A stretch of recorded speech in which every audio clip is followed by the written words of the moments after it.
माँ आदिशक्ति वेद माता और परम पूज्य गुरुदेव के श्री चरणों में सत सत वंदन करते हुए आइए प्रिय सज्जनों, आज के ऑडियो पॉडकास्ट की शुरुआत करते हैं, जिसमें आप सुनेंगे लदी हुई बकरियां।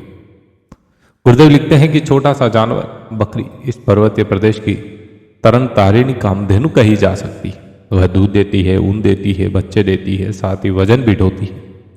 आज बड़े बड़े बालों वाली बकरियों का एक झुंड रास्ते में मिला। लगभग 100-125 होगी। सभी लदी हुई थी। गुड़, चावल, आटा लाद कर वे गंगोत्री की ओर जा रही थी। हर एक पर उसके कद और बल के अनुसार 10-15 सेर वजन लदा हुआ था। माल असवाब की ढुलाई के लिए खच्चरों के अतिरिक्त इधर बकरियां ही साधन है। पहाड़ों की छोटी छोटी पगडंडियों पर दूसरे जानवर या वाहन काम नहीं कर सकते।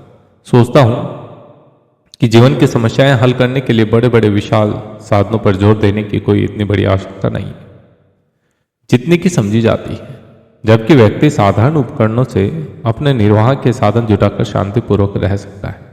सीमित उद्योगीकरण की बात दूसरी है, पर यदि वे बढ़ते ही रहे तो इन बकरियों तथा उनके पालने वाले जैसे लाखों की रोजी रोटी छीनकर चंद उद्योगपतियों की कोठियों में जमा हो सकती। संसार में युद्ध की जो घटनाएं आज उमड़ रही है, उसके मूल में भी इस उद्योग व्यवस्था के लिए बाजार जुटाने, उपनिवेश बनाने की लालसा ही काम कर रही।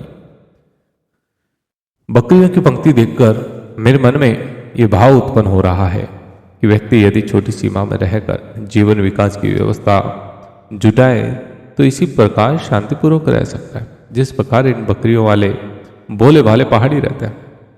प्राचीन काल में धन और सत्ता का विकेंद्रीकरण करना ही भारतीय समाज का आदर्श रूप रहा। ऋषि मुनि एक बहुत छोटी इकाई के रूप में आश्रमों और कुटियों में जीवन यापन करते थे।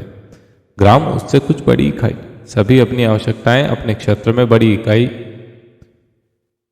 के रूप में अपने समाज से पूरी करते थे और हिल मिलकर सुखी जीवन बिताते थे।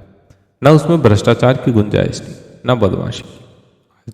आज औद्योगिकरण की गुड़दौड़ में छोटे गांव उजड़ रहे, बड़े शहर बस रहे, गरीब पिस रहे हैं, अमीर पनप रहे हैं। विकराल राक्षस की तरह धड़धड़ाती हुई मशीनें मनुष्य के स्वास्थ्य को, स्नेह संबंधों को, सदाचार को भी पीछे डाल रही थी। इस यंत्रवाद, उद्योगवाद, पूंजीवाद की नींव पर जो कुछ खड़ा किया जा रहा, उसका नाम विकास रखा गया, पर अंततः यह विनाशी ही सिद्ध है, वही सिद्ध होगा। विचार असंबद्ध होते जा रहे हैं।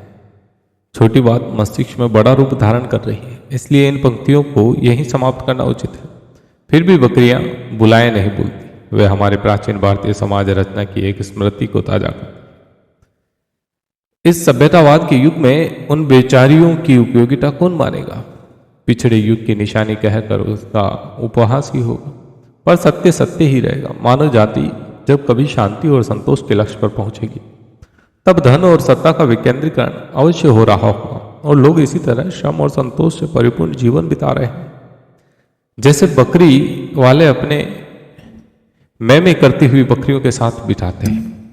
प्रिय सज्जनों, प्रसंग कैसा लगा जरूर बताएं। गुरुदेव के चैनल को सब्सक्राइब नहीं किया तो सब्सक्राइब करिए। लाइक शेयर में कोई कंजूसी ना करे। अपने परिवारजनों और मित्रों को जरूर साझा करें प्रसंगों को। अगले ऑडियो पॉडकास्ट में साथियों आप सुनेंगे प्रकृति का रुद्राभिषेक। जय श्री राम।